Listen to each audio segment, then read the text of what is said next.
We all come into this world with two priceless gifts, time and choice. But here's the strange part. Most people spend the first half of their life trading their time for someone else's dream, and the second half wishing they had chosen differently. It took me 40 years to realize what I will share in the next few minutes. And if you truly hear it, not just with your ears, but with your mind, it could save you decades. We all have the same 24 hours. The wealthy aren't given an extra hour. They simply refuse to waste the ones they have. And here's the truth. You don't get rich by chance. You get rich by choice. The choice to learn when others entertain themselves, to invest when others spend, to plant seeds when others are eating theirs. Most people spend their lives chasing the idea of being rich, but very few stop to ask themselves what being wealthy truly means. You see, being rich is having money today, enough to buy the car you want, the clothes you like, or the trip you've been dreaming about. But being wealthy is a completely different game. Wealth isn't measured in what you can buy now. It's measured in how long you could maintain your lifestyle if you stopped working tomorrow. And for the wealthy, that period stretches not just for years, but for generations. I've met people who made more money in a single year than some will see in a lifetime, and yet, a few bad months, and they were broke again. They were rich, but not wealthy. And then I've known others, quiet, unassuming, who never flaunted their success but had built a financial fortress, investments, assets, businesses, and systems that could feed their family for decades without a single paycheck. That's wealth. To build wealth, you have to think differently about money. Money in your hand today is like water. It's easy to let it slip away. But if you use that money to acquire assets that grow and pay you over time, you've planted a tree that'll keep bearing fruit long after you've stopped working. Assets can be businesses, rental properties, dividend-paying stocks, intellectual property, anything that generates income without you trading hours for it. The wealthy don't think in terms of how much do I make. They think in terms of how much can I keep? How much can I grow? How much can I protect? That's why they don't just buy luxuries with their money. They buy time, freedom, and security. They build layers of income streams so that one storm doesn't wipe them out. And the beautiful thing is, you don't need millions to start. You can begin today by setting aside a small percentage of everything you earn, not for spending, not for saving, but for building. Even if it's just $50 a month, that's the seed. The habit is more important than the amount. Because once you understand the difference between rich and wealthy, you'll stop chasing the temporary thrill of money and start building the permanent foundation of freedom. Being rich is having money now.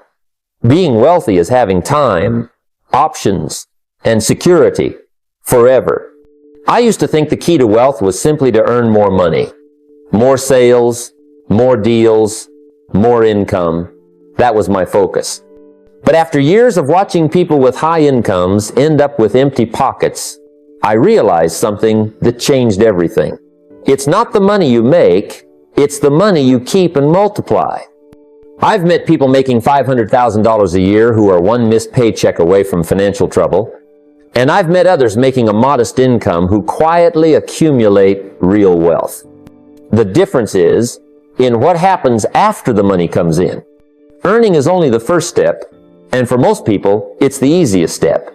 Retaining it, that's where discipline comes in. You have to plug the leaks. Every unnecessary subscription, every impulsive purchase, every debt payment on something that's long lost its value, those are holes in your financial bucket. If you earn a fortune but let it drain away through poor decisions, you're no better off than someone earning a fraction of what you do. Once you've kept more of your money, the real magic begins when you put it to work.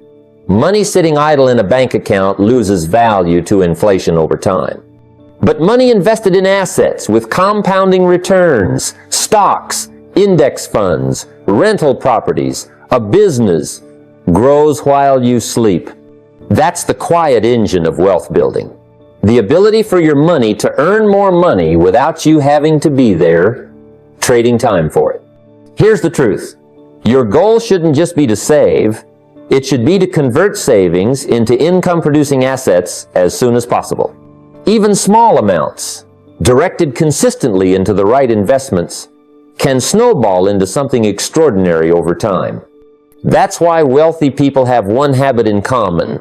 They always have their capital working harder than they do. If you live like most people now, spending everything you make, you'll work for money your entire life. But if you master the discipline of keeping and multiplying, there will come a day when your money works harder for you than you ever worked for it. And that, my friends, is the turning point from financial stress to financial freedom. I remember the first time I truly grasped this principle. It was like someone had flipped a switch in my thinking. Most people operate on a simple but deadly formula. Earn the money, spend the money, and if there's anything left over, maybe save a little. It sounds reasonable, but it's the reason so many people stay broke no matter how much they earn. The wealthy, on the other hand, play a different game. They flip that formula completely around. They earn the money, invest first, and only then spend what's left, if anything at all. You see, when you invest first, you're making a statement about your priorities. You're telling your money, your job is to grow before you go. And the beauty of this approach is that it doesn't just require a lot of money, it works at any level. Even if you're only setting aside $50 a week, if you do it before you touch the rest, that habit alone will put you in a different financial class over time. The trap most people fall into is thinking they'll invest when there's extra, but the truth is, there's almost never extra. Lifestyle has a funny way of expanding to match income. You get a raise, and instead of buying assets, you buy a nicer car or upgrade your phone, and before long, that raise is gone, along with the chance to build something lasting. When you invest first, you reverse that pattern. You force your lifestyle to adjust to what's left. And here's where it gets interesting. When you do that for a while, you stop feeling deprived. You start feeling empowered. Every month, you're buying a little more of your freedom. Wealthy people understand that spending comes last because spending doesn't compound, investing does. If you put your capital into things that generate returns, dividend-paying stocks, a rental property, a small side business, those assets start paying you. And eventually, those payments can fund your lifestyle entirely. So here's the choice. Live like everyone else now and spend first, or live like the wealthy and invest first. One leads to working for money your whole life. The other leads to money working for you for the rest of your life. And if you want to know which road you're on, just look at what happens to your paycheck the moment it arrives. I remember the years when every dollar I earned came from trading my time for it. Back then, I thought that was normal. That was what everyone did. You work an hour, you get paid for an hour. But here's the truth I eventually learned. If you depend on a paycheck alone, you've already sold your freedom. You've tied your ability to live, eat, and pay the bills to the hours you can physically work. And that's not wealth, that's a time trap. True wealth isn't measured in the size of your paycheck. It's measured in the number of days, weeks, or years you can live without one. It's measured in how much of your life is actually yours. The wealthy understand this at a deep level, which is why they work so hard, not just for income, but for freedom. They create streams of money that flow whether they show up or not. They own assets that produce, rental properties that pay the rent every month, stocks that pay dividends, royalties from books or products, businesses that run on systems rather than on their constant presence. Now, you might be thinking, that sounds great, but I don't have millions to start with. That's fine. You don't need millions. What you need is the decision to start small and the discipline to keep going. Maybe it's buying one dividend-paying stock every month. Maybe it's renting out a spare room. Maybe it's turning a hobby into a product that sells online. The key is not how big the first stream is, it's that you start it now. And here's the wealth strategy. Take a fixed percentage of your active income and direct it into building passive income streams. If you start with just 10% and increase it over time, you'll be amazed at what happens. One stream becomes 2, then 3, and before long you'll have income coming in from places that don't require you to clock in, don't care if you're on vacation, and don't stop when you're sleeping. The day you can pay your bills without touching your paycheck is the day you get your freedom back. And the sooner you start, the sooner that day arrives. I've met people earning more than they ever dreamed of, yet they're broke by the end of the month. Not because they didn't make enough, but because they didn't control what they had. And here's the truth. If you don't control your money will control you. It will dictate your choices, limit your opportunities, and force you to say no to things you should be able to say yes to, simply because you let it slip away through impulse and neglect. Money left unmonitored is like water in a leaky bucket. It doesn't matter how much you pour in, it's going to drain out. The wealthy understand that every dollar has a job, and if you don't assign that job, it will find one on its own. And usually, that job is to disappear into small, unconscious spending. The first step is to track every expense. Not just the big ones, the small coffees, the streaming subscriptions, the impulse buys that don't seem like much until you add them up. You can't improve what you don't measure. A 30-day expense log will open your eyes. Then, create a monthly habit of reviewing your own financial report, not the one your bank sends, but one you prepare yourself.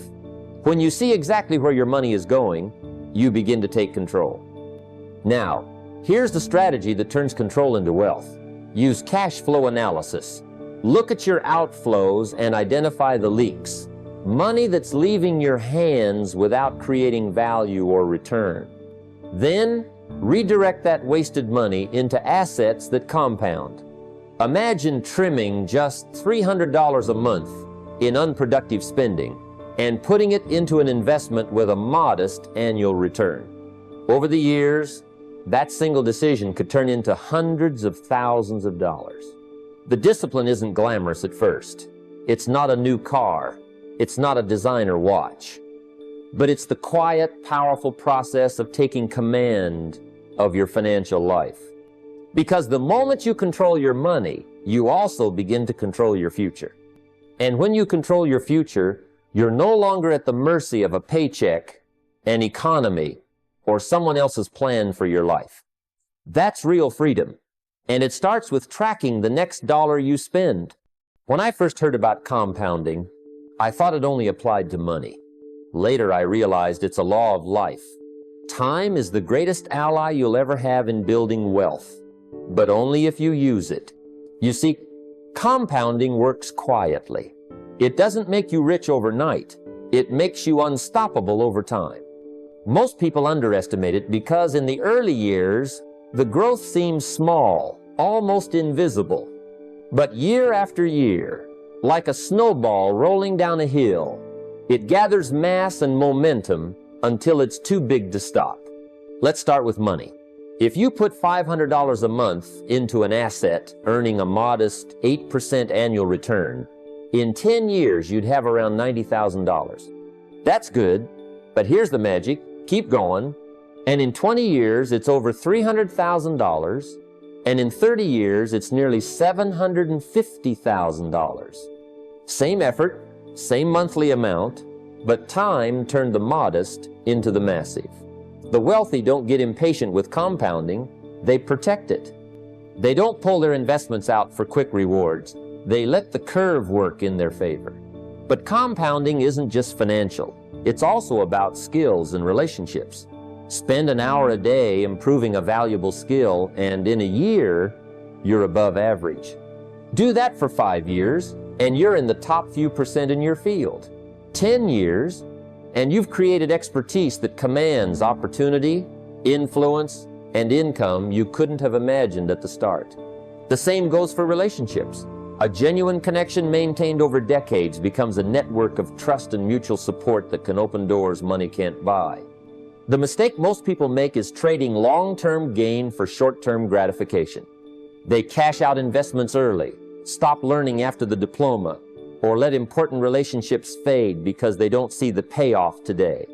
But compounding doesn't reward the impatient, it rewards the disciplined.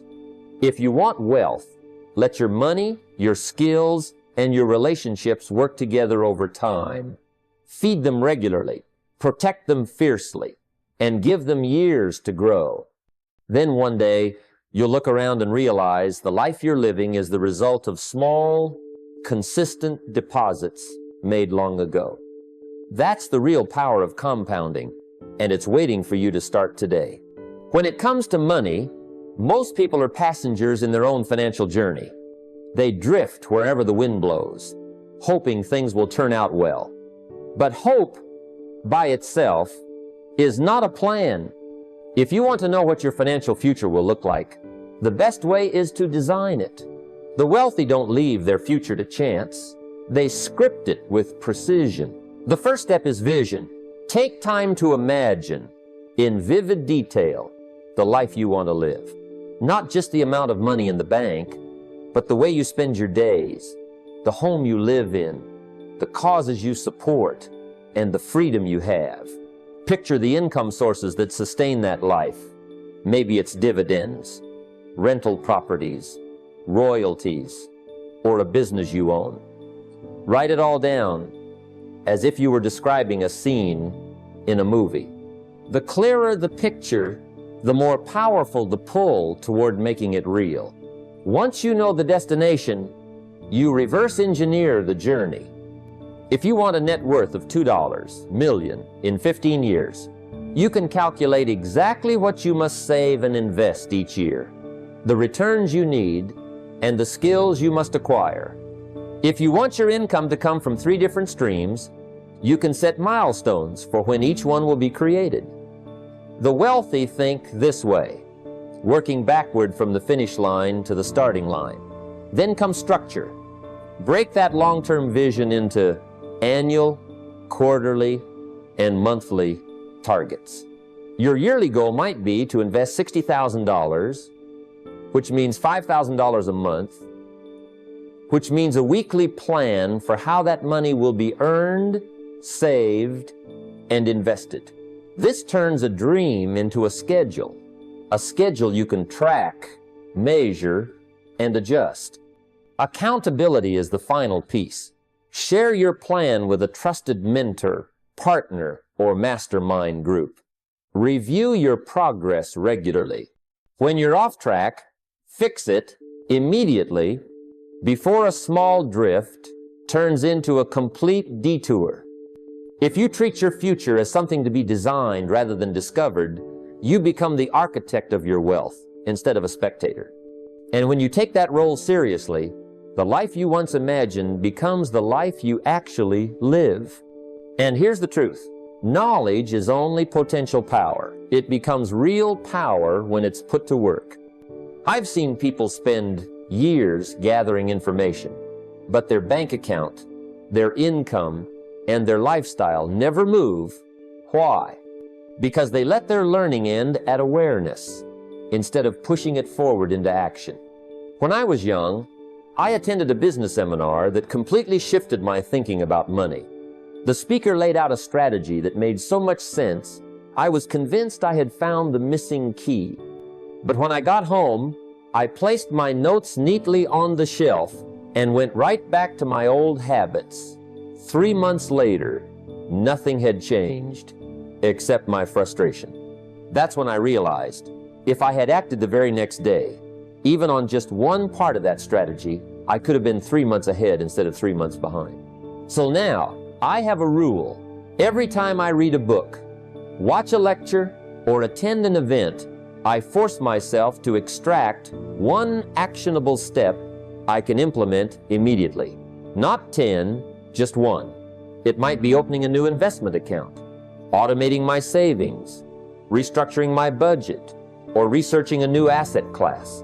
But it has to be specific, measurable, and scheduled. This is why I recommend keeping what I call an action list.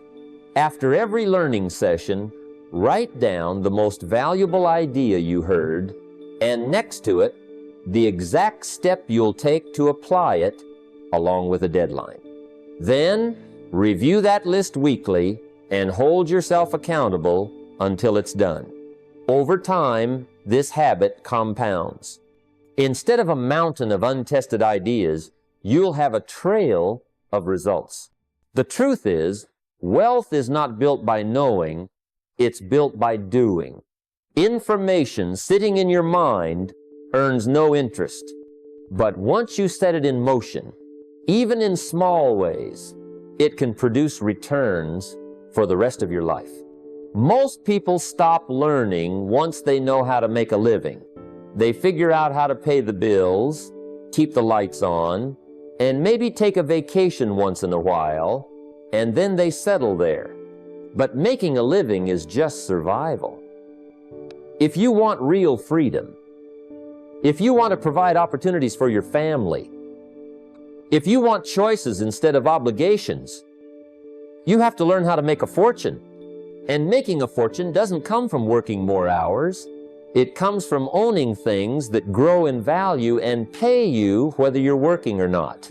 Early in my career, I was taught to focus only on income, more sales, more commissions, more hours. It was exhausting. Then a mentor asked me a question that stopped me cold. What do you own that will still pay you if you can't work for 6 months? I didn't have an answer. That was the moment I understood the difference between earning a paycheck and building wealth.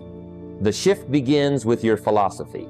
Instead of thinking only about what you can earn this week, start thinking about what you can own this year. Businesses, stocks, real estate, royalties, these are the engines of wealth. Even a small piece of ownership, acquired consistently over time, can grow into something substantial. The trick is to start, even if it feels insignificant. From a practical standpoint, set a rule.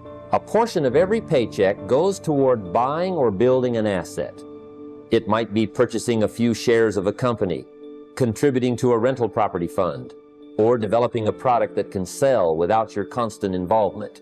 Do it automatically, just like paying a bill. Because in truth, it is a bill to your future self.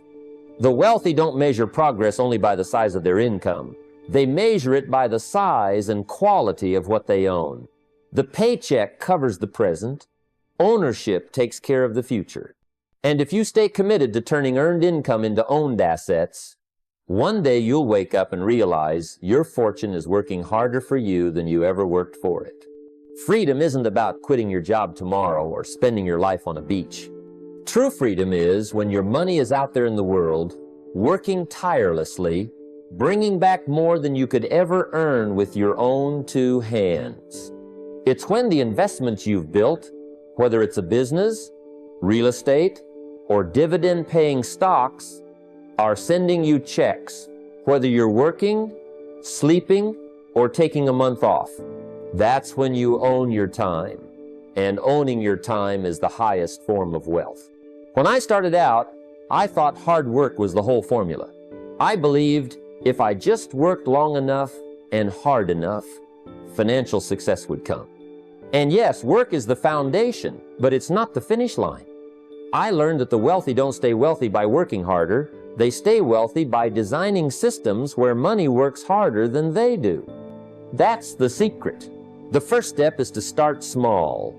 Maybe it's a few $100s earning interest, a small online product that sells in the background, or a rental property bringing in a modest monthly income. The amount doesn't matter at the beginning, it's the process that counts. Because once you have one passive stream, you can build another, then another. Over time, those streams merge into a river that can carry you wherever you want to go. The real magic happens when you commit to reinvesting every dollar your passive income produces in the early years. Don't spend it. Feed it back into the system. Buy more shares. Expand your property portfolio. Build another product. Compounding works not only with money, but with income streams themselves. Layer them patiently. And one day the monthly checks will surpass what you once earned from your job. When you reach that point, your relationship with work changes completely. You're no longer trading hours for survival. You're choosing to work because you want to, not because you have to. And that is a level of freedom most people never experience, not because it's impossible, but because they never started building the systems that make it inevitable. When you think about wealth, the first thing that often comes to mind is accumulation. More money, more assets, more security. But let me tell you something most people miss. If all you do is take in, eventually your life becomes a closed system. And a closed system stagnates. True wealth flows. It moves from you to others and, in ways you can't always predict, finds its way back multiplied. Generosity isn't just about charity, it's about keeping your heart and mind in the right place so you don't become a prisoner of your own fortune. When I was young and struggling, giving felt like the last thing I could afford to do. But I learned that contribution changes you. It shifts your mindset from scarcity to abundance. Even when you give a small amount, you're telling yourself, I have more than enough to share. And that belief does something powerful.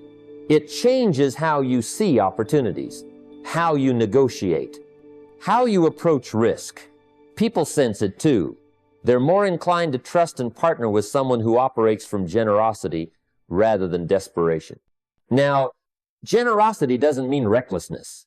It's not about throwing money around without thought. It's about intentional giving, supporting causes, people, and projects that align with your values and create ripple effects far beyond the dollar amount. Sometimes that's funding a scholarship. Sometimes it's mentoring someone without charging a dime. Sometimes it's quietly helping a friend get back on their feet. In every case, you're planting seeds in places that may grow into forests you never imagined.